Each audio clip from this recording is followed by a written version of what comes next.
Okay, so yeah, so good evening. Yeah, maybe not evening. So greetings to everyone. This is Alex, your TA for the public finance this semester. And due to the inclement weather, we cannot have our first office hours today. Yeah, what did I usually do for what I usually did for the problem set is I usually recorded videos and I post on my YouTube, so you can go to the channel and watch the videos. I will walk through all the problems one by one, and I will help you check the answers. So you can always refer to the videos. Okay, let's cut the crap and start the recording. So here we have the problem set 1, which covers 3 topics: the welfare economics, and the externality and public goods. So first, this video, I think I will cover the welfare economics first. Let's go to the first question. The question says, what are the efficiency costs of redistribution? Describe them concisely but comprehensively in economic terms. So what's your understanding of efficiency? First, I suggest you to discriminate, differentiate between these two concepts: efficiency and social welfare. Social.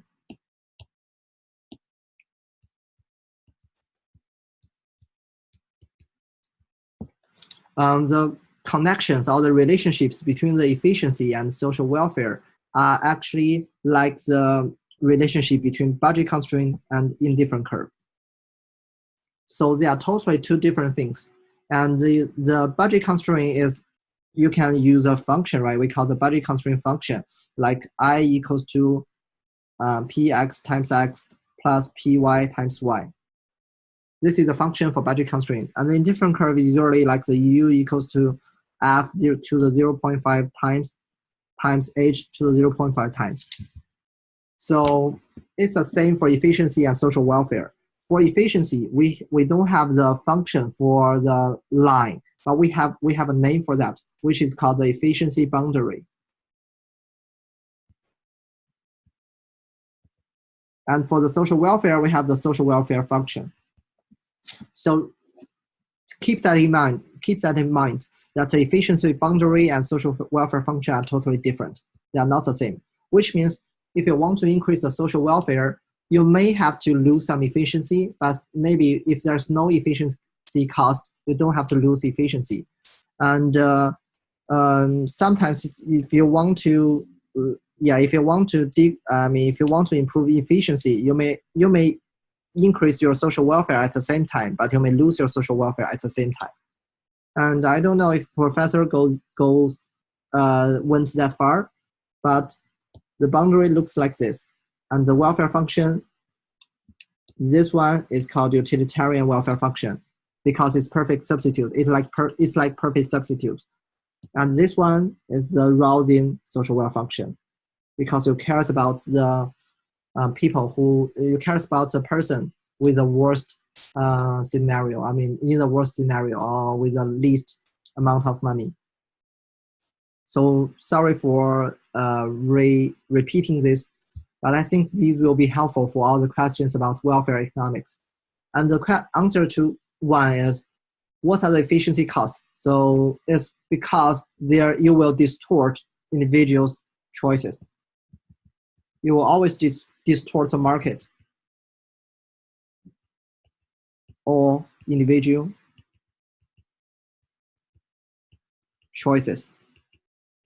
That's the reason why there's an efficiency cost, because you cannot let the people to make their own decision and make their pure own decision and grab their own amount of goods, reach their maximized efficiency.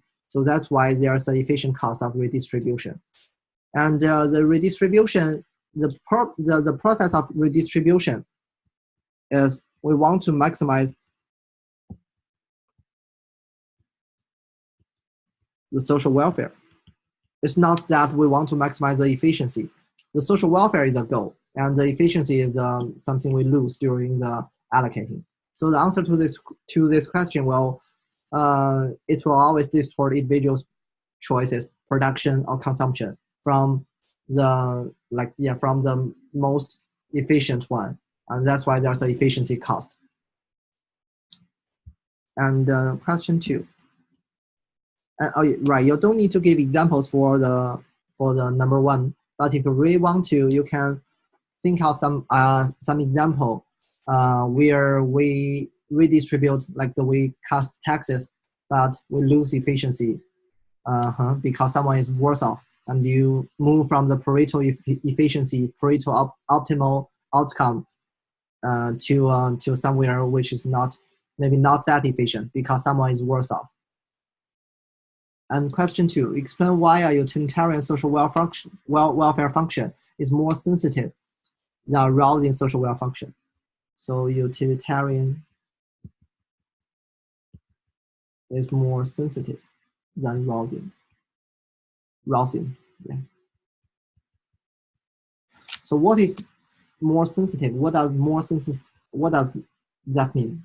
Like, what does sensitivity mean?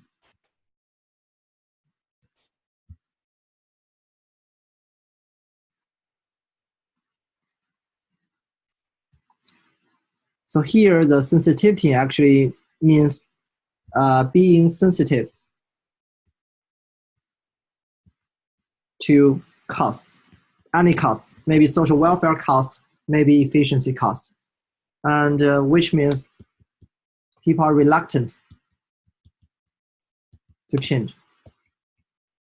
So which one is more reluctant to change? Definitely, it's a utilitarian social welfare function, because the utilitarian welfare function is marked by this term. We do not care about the poor because everyone is treated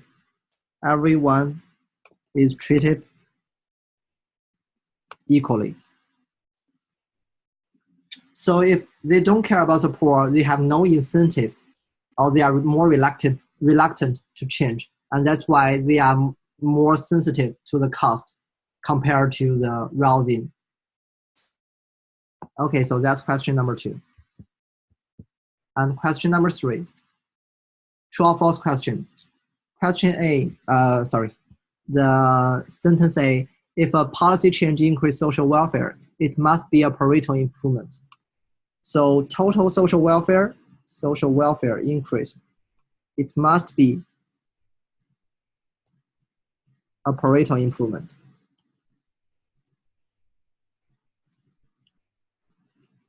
That's definitely false. For example, we have A and B. A has $10, B has $10, and we give B $10, but we just we just grab another $10 from A. Grab maybe $5. We decrease A's welfare by $5 and we give B $10. This is definitely not a Pareto improvement. But what about the total social welfare? The total social welfare before is $20, and now it's 20 plus 10 minus 5 equals to 25. So a policy that increase social welfare does not need to be a Pareto improvement. It can hurt someone if you maximize the total social welfare. So A is false. And B, if a policy change is a Pareto improvement, so now we have a Pareto improvement.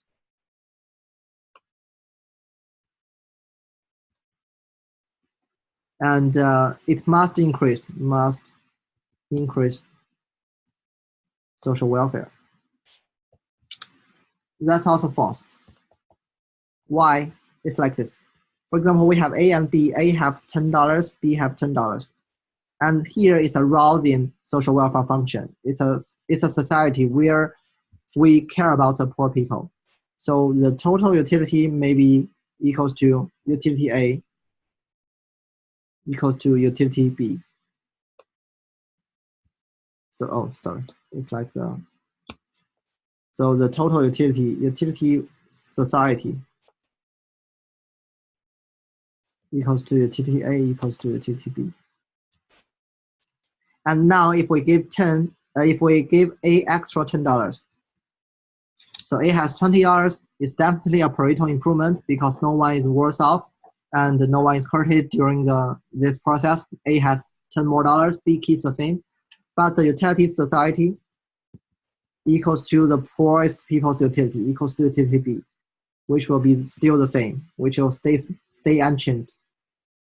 And if the total social welfare stay unchanged, you see a Pareto improvement can can make no change to the total social welfare, especially in a rousing social welfare function. So that's answer for question 3. And question 4. Suppose there are two goods, food F and housing H, with the price and what. Okay, let's directly go to A. What is the social welfare from a utilitarian perspective? What is the social welfare from a rousing perspective? So utilitarian and rousing. For utilitarian, we know that the total social welfare equals to, we treat everyone equally, so we add them up, equals to UA plus UB. And what is UA? So UA here is definitely equals to, because $50 on food and $50 on H. It's 50 to the times of 0.5 and times 50 to the times of 0.5. And this will be 50. And you can do the same thing and get utility B equals to 450. So this will be 500. What about the rousing perspective? The social welfare of rousing social welfare function equals the minimum of UA and UB. So it will be 50. That's A.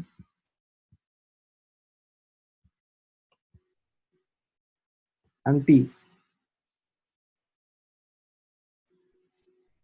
So what is the social welfare from a utilitarian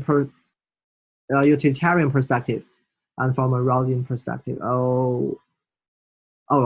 After the transfer, right? After the transfer, so how much will A have? A and B. Before transfer and after transfer. So before transfer, A has $100. B has $900. After transfer, A have $500. B have $500. So we do the same thing and you'll find that the SW utilitarian equals to 500. Will still be the same. While the rousing is 250 because those two people now have the same amount of money. So question C, is this a Pareto improvement? So the only characteristic that marks a Pareto improvement is no one is worse off. And here you can definitely observe that person B is worse off.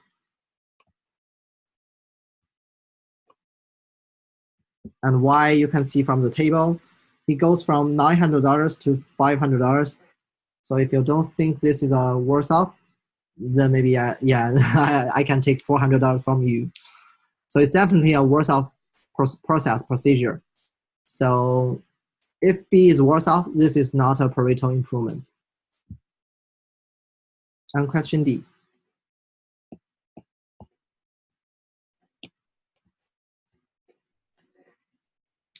Will the rousing planner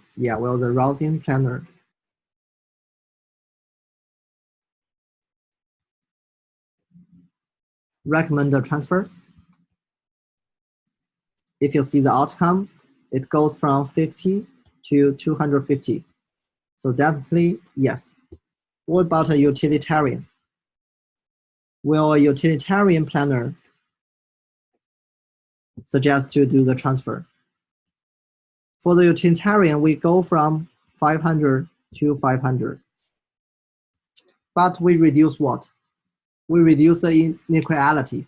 right? Because he's indifference between those two. So maybe he likes this idea, or maybe he does not like this idea, because this costs some, there will be like transaction cost. Or we call it Dewey loss, things like that. So maybe not, but maybe yes, because he does not like the idea of inequality. So question E, what is the social welfare from a utilitarian perspective after this tax? And after the tax, we know the distribution, and I still write it down here. After the tax, A has, this time we have to do housing and food separately. So A, let me see. Okay.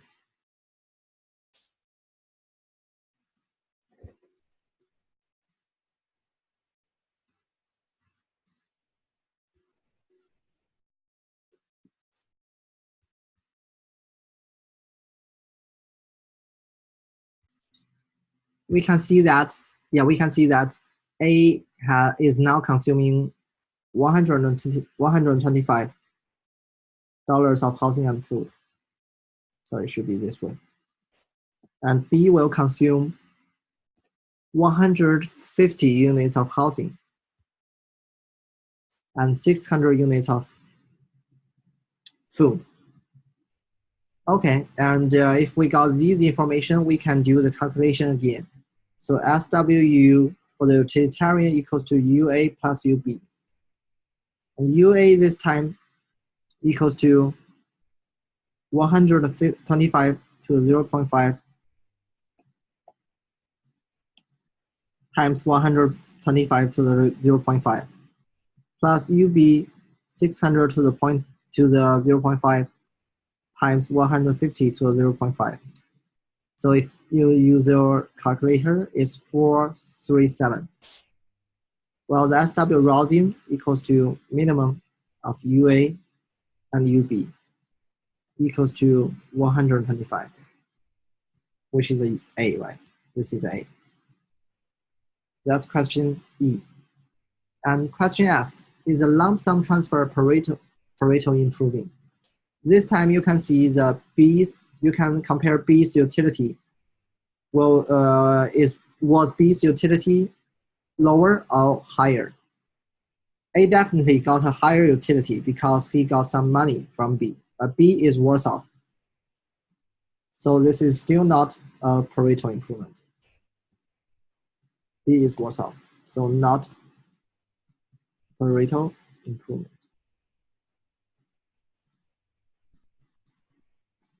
And question G, would a rousing recommend the tax and cash transfer, and would a utilitarian?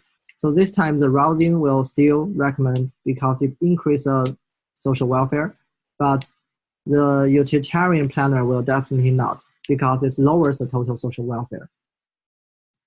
And H. For H, comment on your answer to question D and G. Oh, sorry. I think I used the wrong number here. Yeah, I'm really sorry. Yeah, I will correct this in the email because I think I got the wrong. I got the wrong version of the problem set. So here the numbers can be wrong. Let me check. Yeah, right. So this time.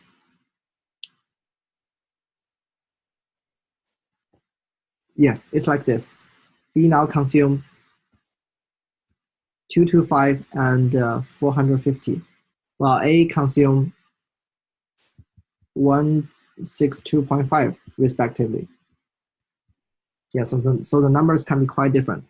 And you have to replace the 125 by 126.5 and replace this by 450 and this by 225. And yeah, you can do the calculation by yourself, I think. Okay. So yeah, for question H, comment your answer on D and G. So there is definitely an efficiency loss when using the tax, because the tax is kind of distorting people's behavior, and you can use the numbers you calculate it, right? So when there's like a direct transfer, like a lump sum transfer, when there is a lump sum transfer, you got $500 to $500 for utilitarian. I mean, before transfer, the social welfare is 500, and after is 500 or maybe $1. Yeah, maybe not. Maybe the unit is not $1, but the number is 500. And with like the tax, you move from 500 to some number lower. So why is that? Because by using tax, you embrace some efficiency loss and or some efficiency cost. For the routing also have the efficiency cost, but because as in question number 2, we explained that the routing is not sensitive, right? The routing social welfare function is not sensitive to the efficiency cost or to the change. So the planner will always embrace. So for the routing planner, they will always encourage or suggest to do the transfer. But for utilitarian, maybe not. So that's for part A. For the first part, the economic welfare. I will upload videos in the following 2 days, hopefully by the COB of Thursday. So you can check the answers, and you can and feel free to email me if you got your own questions.